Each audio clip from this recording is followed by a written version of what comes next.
Hari Om continued from where we stopped. Between the Vivek Chudamani camps, there was always a free day when the campers of the prior session who were not continuing would leave and the next session campers would arrive. On such a day, there would be no Vivek Chudamani classes. Since this day would be relatively free, we brahmacharyans used to frequent the nearby pine forest for undisturbed reflection and meditation.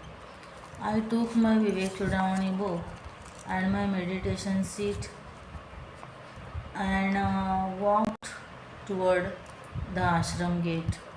While crossing the Kamala Hall, as luck would have it, was it Prarabdha or Purushartha or God's will? I asked myself without being able to decide.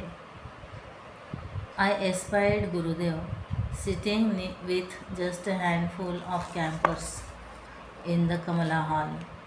Could there be a better opportunity than this? I rejoiced. I went and sat down amidst them, right in the front. Gurudev was answering some of the campers' questions. The place was full of laughter. I hesitated. Why cause disturbance when there was so much mirth and happiness? I diffidently asked Gurudev, I have a doubt. Can I ask? Yes, go ahead, he shot back enthusiastically, looking forward to his children pestering him. I quietly took my handkerchief out and put it on my hand. He had observed that with a sagacious suspicion. Then I looked intently at Gurudev and stated my question, emphasizing each word.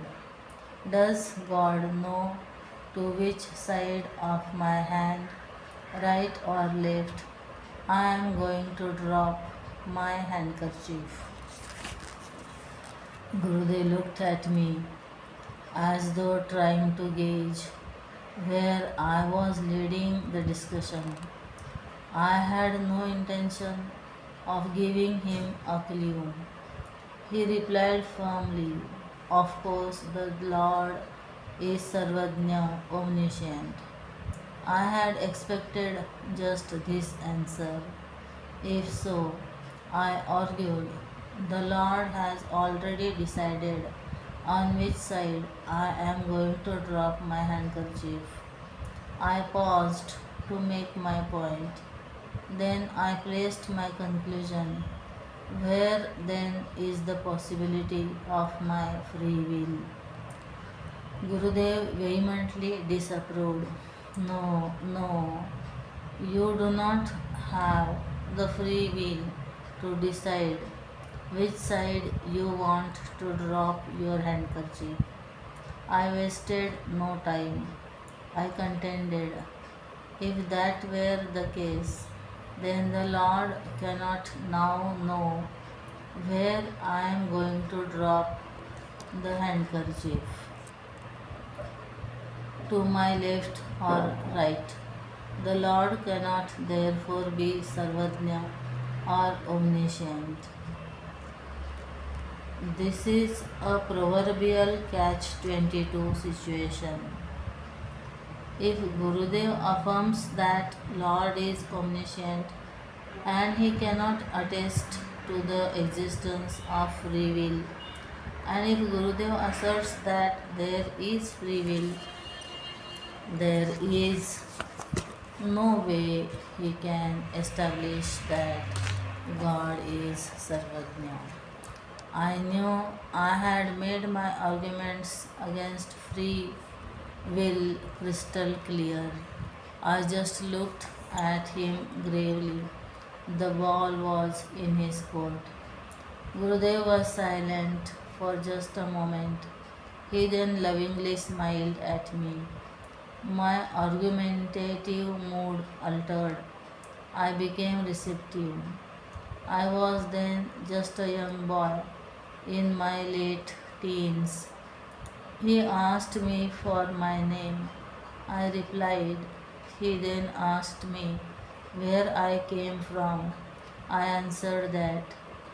He asked me what text I was studying in the Vedanta course.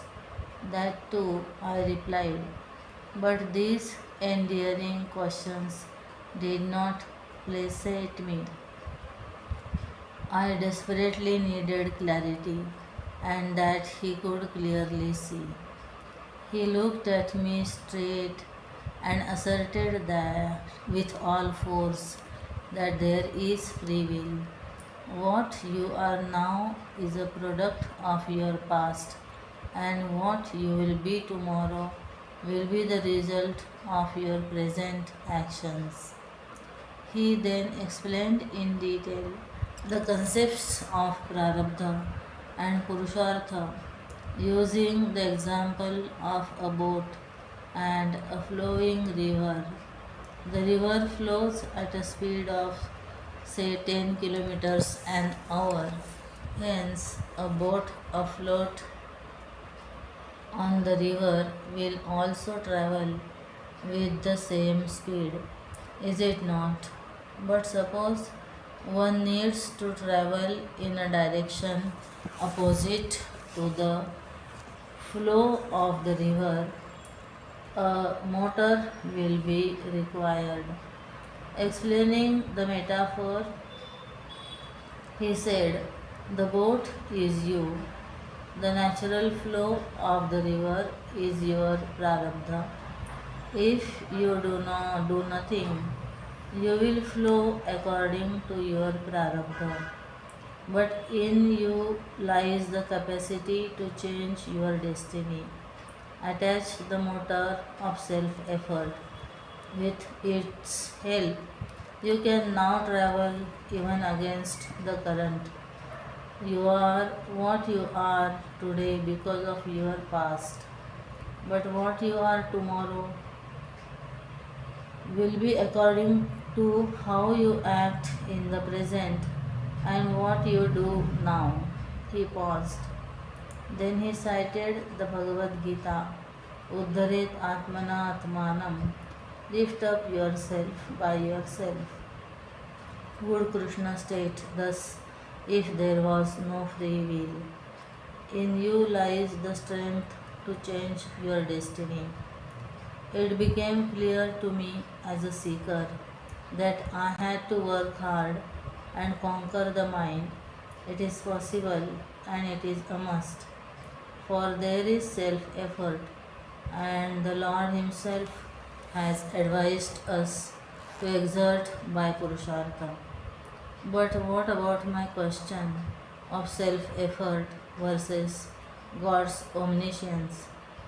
That remained unanswered, so I was a little dissatisfied, though glad that I could get this precious time with Gurudev. Those large, lucid eyes of his, packed with energy and dripping with tenderness, again fell upon me. He now appreciated me for my good reflection and said that I should study diligently and reflect deeply.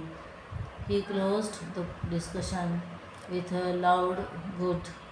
I prostrated, got up, and left for the pine woods, thinking that this naughty question needs still deeper reflection for its resolution.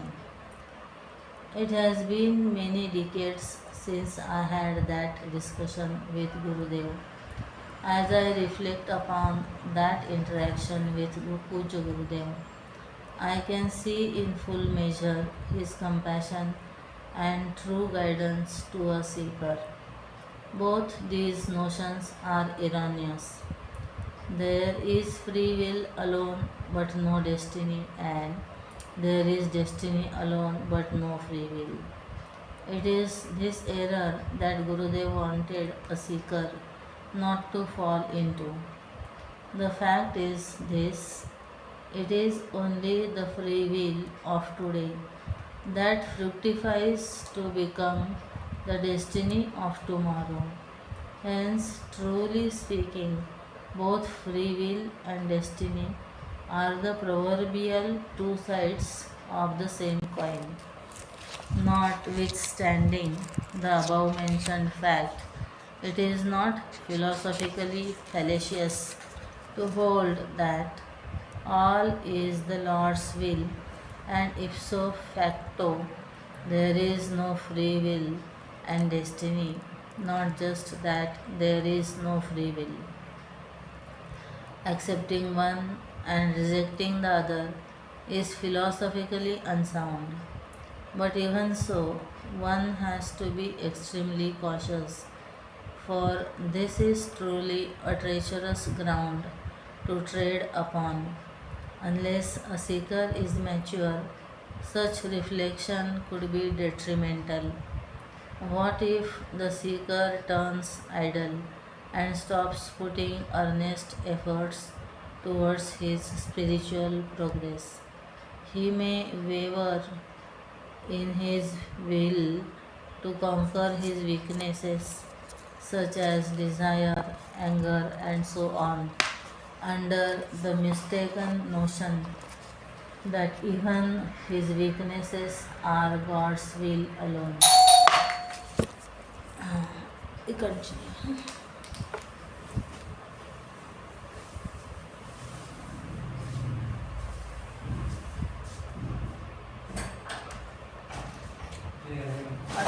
Dosa बंद आहे काय ते? डोसा हां, बंद आहे हो गोळी ना त्याच्यामुळे. काय म्हणतो? हो बरं आहे हां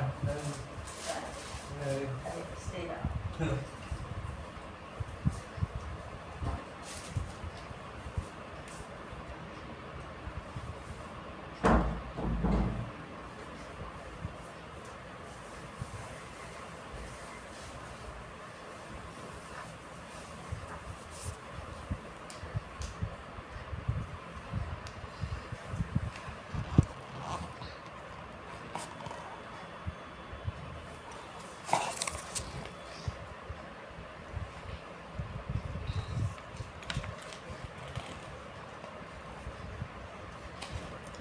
Under the mistaken notion that even his weakness are God's will alone. There is nothing more harmful to a spiritual seeker than half baked knowledge, for this will certainly throw him into the abyss of darkness and put to naught all spiritual endeavor. We observe that even sage Vasishtha was very careful in instructing this to no less a student than Shri Ram.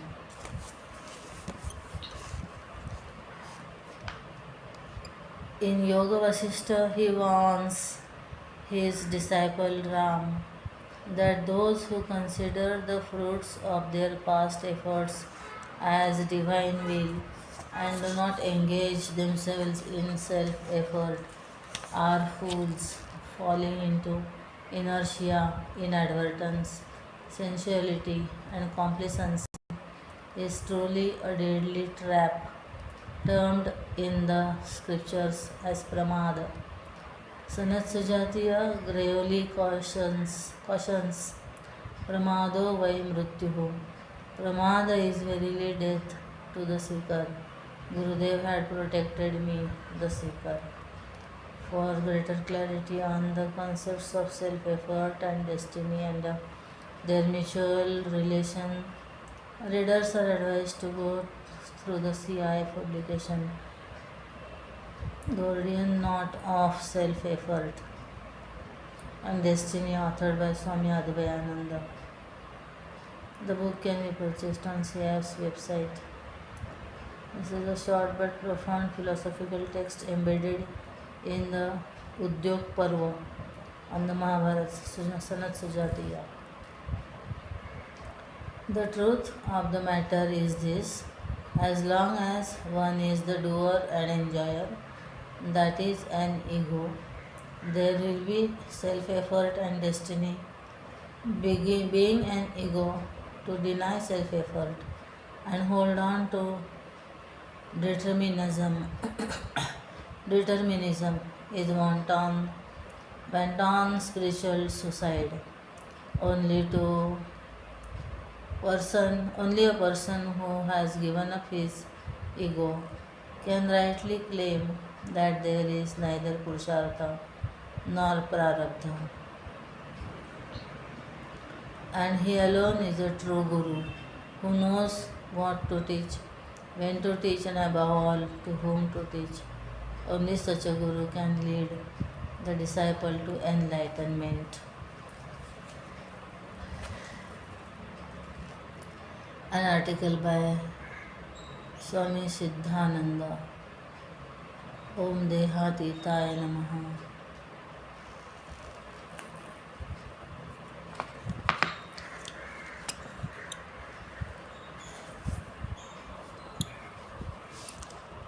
Hari Om.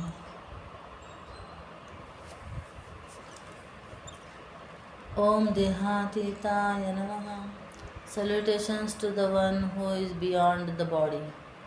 A man of realization has a clear conviction that he is not the body, mind, and intellect.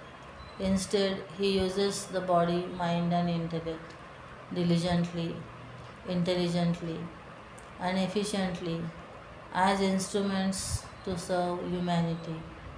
In Gurudev's words, when I say that I am not the body, I am not the body. Gurudev never used to celebrate his birthday. His Shashti Abda Puja, Shashti Abda Purti, 60th birthday was arranged by devotees in a very simple way in Coimbatore. His puja and japa were Gita Jnana Yajnas. His Likhita Japa was writing letters to his devotees. His favorite text was Sri Adi Shankaracharya's Vivek Chudamani, and his favorite slok were the famous meditation verses from Vivek Chudamani. Jati Niti Kula Gotra Duragam. Brahman is beyond caste, names and forms, good and bad, space and time. His favorite stotram was Tapovan Shatkam. This article was first published in his name, The Glorious Chinmay Mahima, the Mananam series.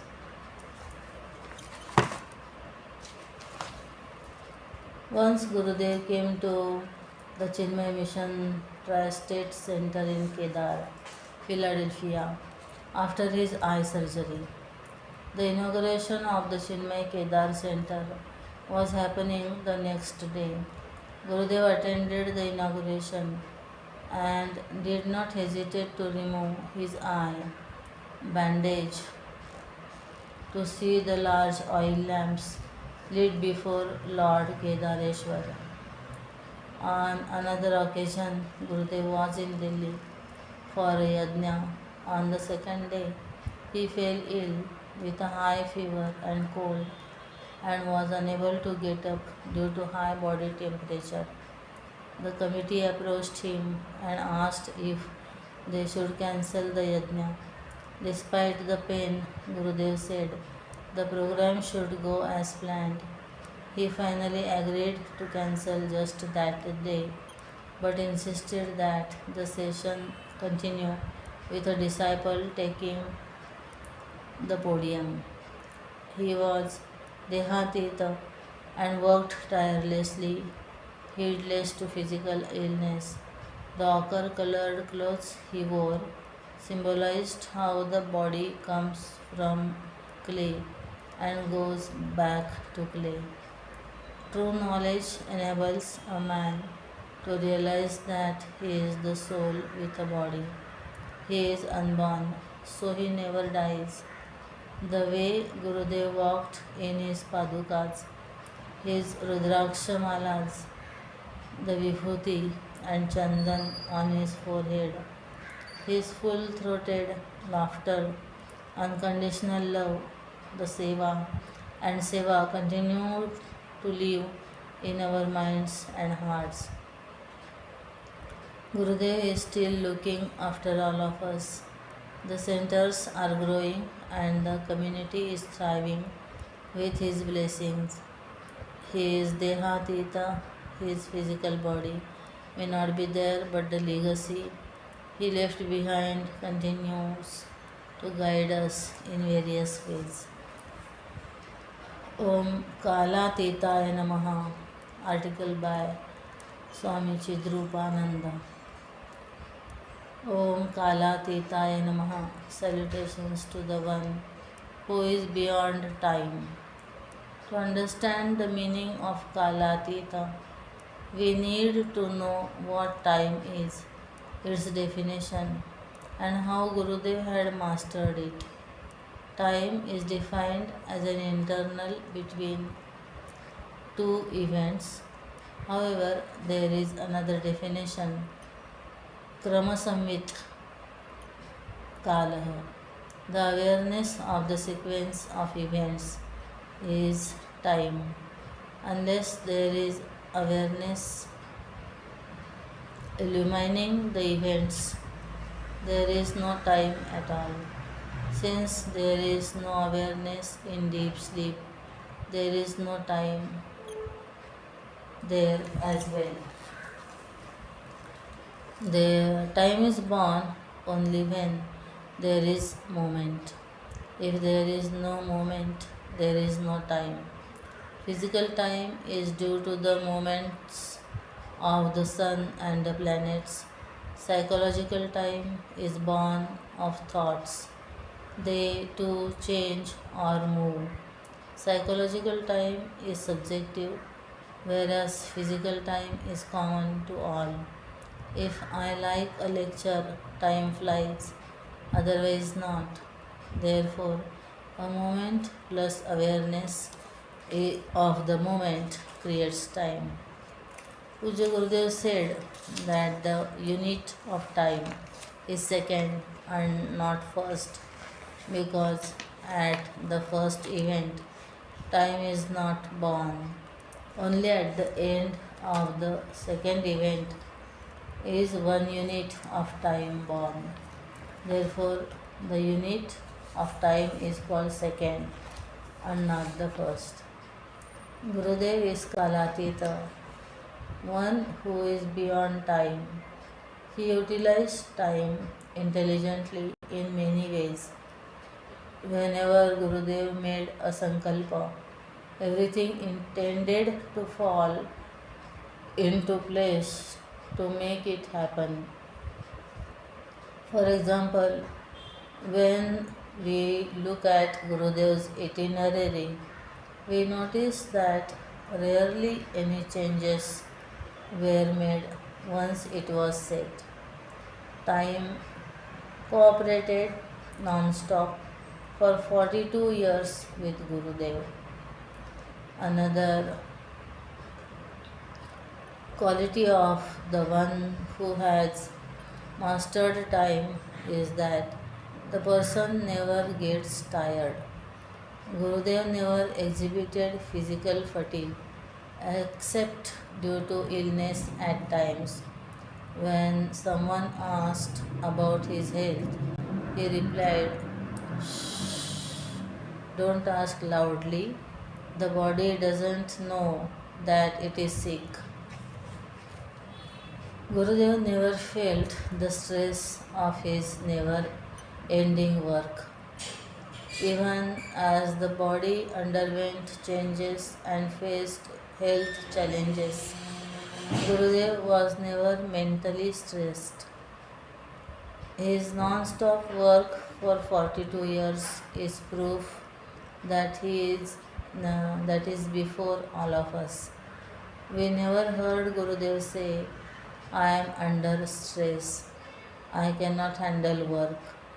Gurudev knew the nature of time, therefore, his planning was always perfect, considering the seasons the place, and the kind of listeners. He used time intelligently, and time had to obey his commands. Once he had planned a question answer session with we had planned a question answer session with Pujya Gurudev for the youth in Hyderabad. Over 1000 youth and around 200 adults attended the session, but given Gurudev's health, he could not participate fully.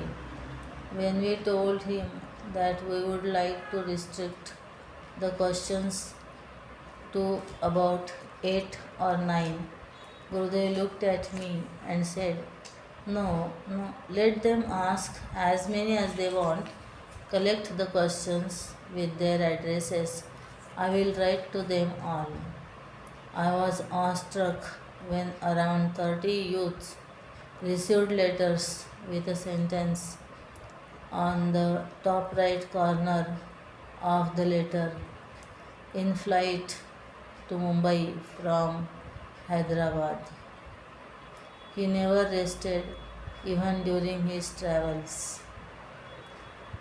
Gurudev ruled time and utilized it for service, for he had transcended time and identified himself with the eternal, all pervading spirit. This is the key to his mastery of time. To such a great master who is beyond time, my salutations.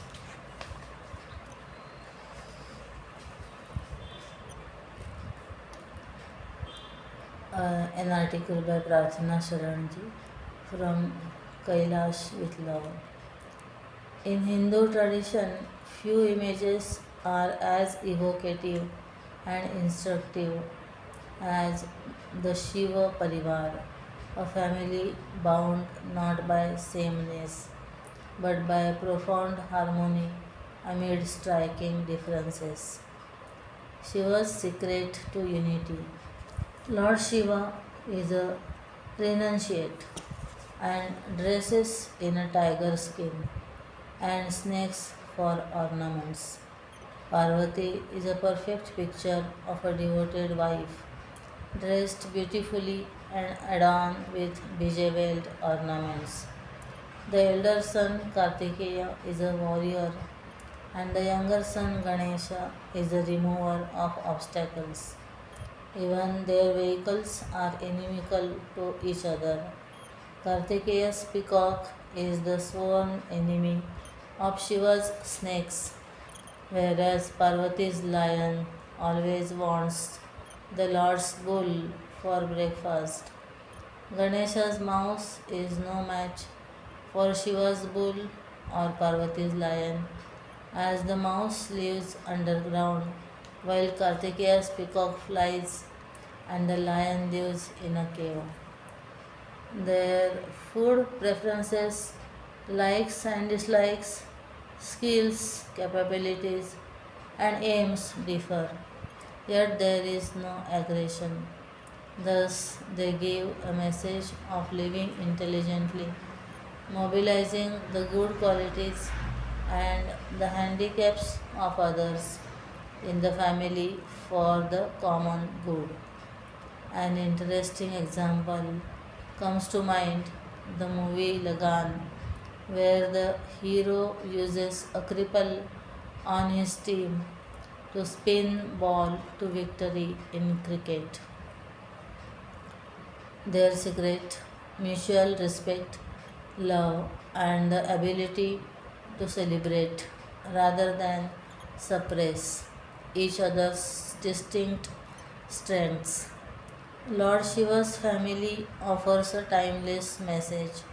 Unity is not uniformity, it is intelligent living, where the unique qualities and even the limitations of every member are consciously woven together for the welfare of all, where two walk as one. This ideal naturally flows into the essence of the Grahastha ashram. Pujya Gurudev Swami Chinmayanandaji consistently emphasized the householder's life as the highest form of service to society. All the rest of the ashrams depend on this stage of life for their sustenance and growth. Marriage in the Hindu scriptures is regarded as one of the holiest and purest of relationships. The strength of matrimonial togetherness lies in the support of an integrated family life, thereby serving as the bedrock of human values such as harmony, unconditional family love, and emotional bonds. Puja Gurudev once wrote in reply to a wedding invitation, both of you together can face any amount of challenges in life. This is the true meaning and purpose of marriage. Material and worldly ups and downs are to be expected. They come and go in their stormy play. When you are holding firmly your hands together, each can give to the other a steady balance. This is the significance for human Hindus when they consider their wife as Saha Charini, a companion to live together in Dharma. Once, a very old couple who had been married for 60 years was asked the secret of their happy married life and how they resolved their differences. The answer was simple: we love each other not because of, but in spite of. True love is unconditional, never asking what the other can do for you, but always asking yourself what you can do for the other. So said the Buddha, love cannot exist without understanding. Love is understanding. If you cannot understand, you cannot love. When a couple sees Ishvara Tattva, divine essence, in each other, the perception is divinely harmonious. But if they see each other only as physical bodies, the perception is finite, yielding finite and low results. The glory of a family is that we are loved for ourselves rather than in spite of ourselves. As Swami Chinmayananda wrote to bless a newly married couple, remember the other word for marriage is sacrifice. Chinmay Amrit Mahotsav launch. It was a perfect close to 2025 and an equally grand beginning to 2026 with the launch of the 75th year of the Chinmay movement. The Chinmay Amrit Mahotsav, the momentous occasion, took place at Chinmay Vibhuti.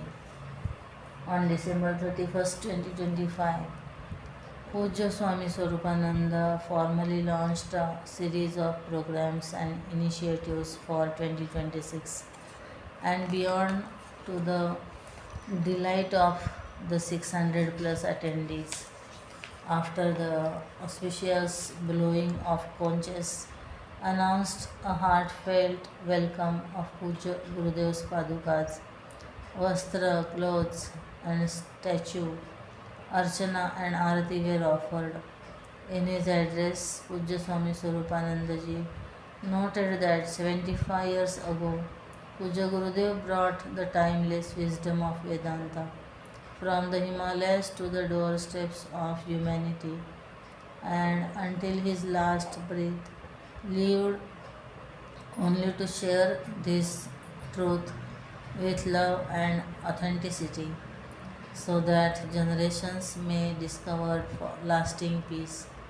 Pujya Swamiji also outlined the year's highlights and released two books for wide circulation: Gita Panchamrit and insights into Hanuman Chalisa.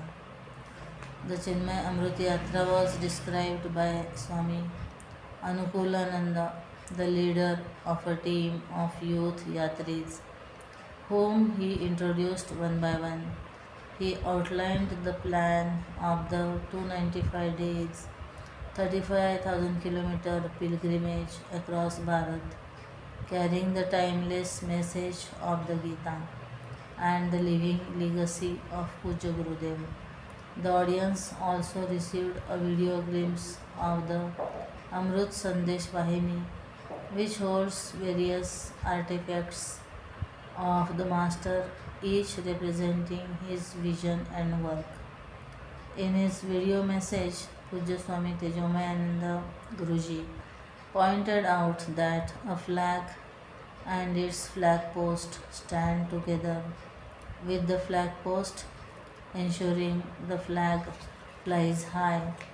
He stressed the role of all devotees of Puja Gurudev and the Chinmay mission is to ensure that the flag of Gurudev's name, work and glory, and through it the glory of Bharat Varsha, is raised high and continues to fly.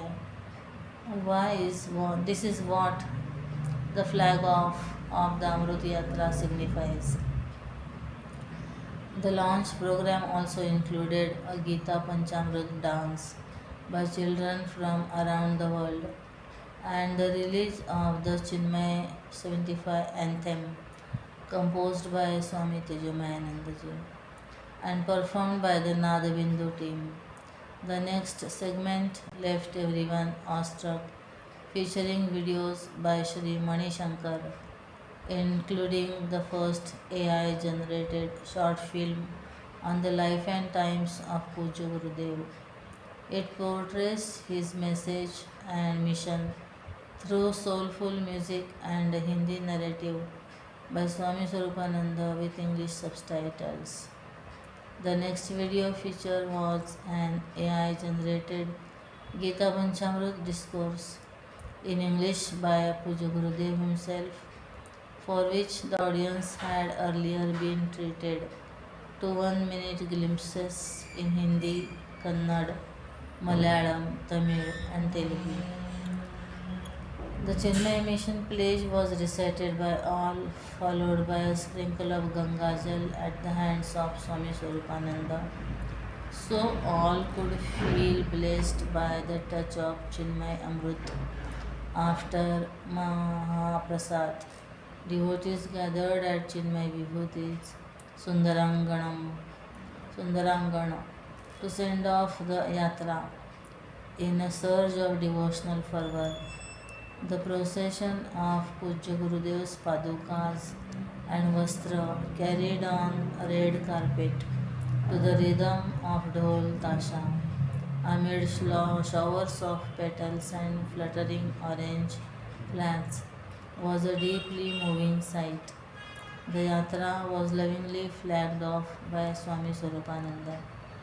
Then it proceeded to the Madrasi Ganpati temple at Rastapet, Pune, where the first Jnana Yajna began on 31st December 1951. The year-long global celebrations feature signature events such as Samashti Hanuman Chalisa Havan and Samashti Gita chanting, culminating in a grand Sammelan in October at Bharat Mandapam, Delhi. Learn more at chinmay75.org/amrit. Hari Om. Shri Chinmay Sadgurave Namaha. Om Shri Sadgurunath Maharaj Ki Jai.